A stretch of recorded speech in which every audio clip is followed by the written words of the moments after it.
Ondo eta txarto. Nik uste dut, nigan bentsat bi sensazio horiek. Ondo, ze, bueno, erretiroa edo jubilazioa heldu da, eta beste alde batetik, pena handixakin. Ze gure umetxoa edo gure proiektua edo ez dakit nola esan,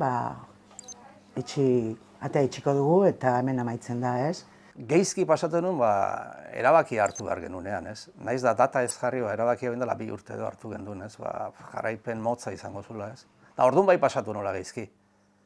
Da nire ustetan dolua pasatuta nun, baina hain berriz fetxak jartzeak, horre berriz ekarri dit, Gainean dago. berriro bizitza. Eta bai, gure bizitzaren zati handi bat hemen pasadeu, indar asko gastatu ditugu, poza handiak ere hartu ditugu, eta bukatzen da. Oin dela 42 urte hasi nintzen hemen, ez? Lehenengo erronka zan. Ze egoera, ni sartu nintzen ontza ireki eta 2 urtetara edo. Egoera ekonomikoa oso txarra zen. Orduan, hasieran zen, sartu nintzenen erronka. Eta, borroka asko egin da, borroka. Lan asko egin da, buelta eman genion, eta urte batzuk nahiko, naiz da ordu asko sartu, nahiko eroso ginean, ez? Gero, azken, agian, azken, hamarkada eta erdi edo, izan da, askoz ere, zailagoa, ez? Jendeak asko eman dit baita, txarrerako eta onerako, baina, honetaz hain naiz, jende asko ezagutu dut oso interesantea eta asko eman didana, ez? Baina, ontzak berak kendure asko egin dit, bizitzako zati handi bat ipini dut. Berak esan duena hasierakoa, erronka, ilusioa, adina, erronka hori eta ilusio horrekin, lan egite duzu eta bestera ez dakit nola esan, ez? Beti zaude gehiago emateko, eta orain ere, nik uste dut hori ez dugula galdu. Eta bestalde batetik, bezeroak, bertara etorri den jendea, esker mila, nik pila bat, bera bezala pila bat ikasi dugu. Beti dago petralen bat, hori ezin daukatu, toki guztitan, baina, bai, eta, nik uste leio diferenteak, ikasi dugula asko, bezero askokin, eta, ireki digute ere beste ikuspuntu batzuk, nahiz eta batzutan ados egon edo ez, edo, bai, nik uste ontza betik izan dela elkartze puntu bat edo ez, eta jendea hemen, hitz egiten, eta nahiko hori oso polita izan da.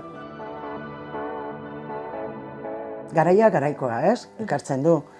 Eta, azkenengo urteetan edo, lehen ere, baina emakumezko gazte eta ez horren gazte oso irakurle ona dira emakumeak.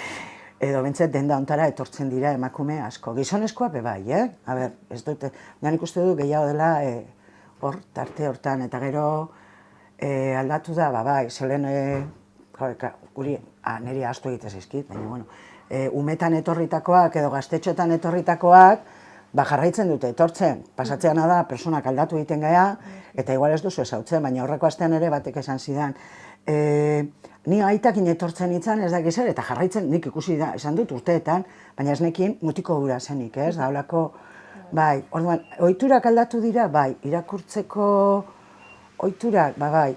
Jende asko gu baino asko zegio daki. Normala.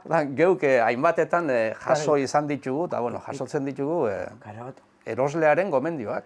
Bai. Eta guk hori erabiltzen dugu geu beste batzuei laguntzeko baita. Guk hemen 8-9 ordu lan hain izan badugu, irakurtzeko ditzen zitzaigun zerbait. Baina beste, hainbat bezero gure aldean askoz gehiago irakurtzen dute. Egiek orduan gomendatzen gaituzte. Hori ere, belarria pixkat irekita ukitzea importante izan. Jubilatu nahi zenean konturatu nahi jendeak zemat emate zidan. Hori falta mota, eta hori ester hasiko da hori falta mota. Bai, imaginatzet, bai. Ez que jente asko da, azkenean urte asko dira. Eta, beraiek nita ez dakite, ni beraiei buruz dakit, ez dakize, nik esaten diet. Hemen ez bada kalian trikitxingu, osea, que tranquil da, kafetxo bat hartuko.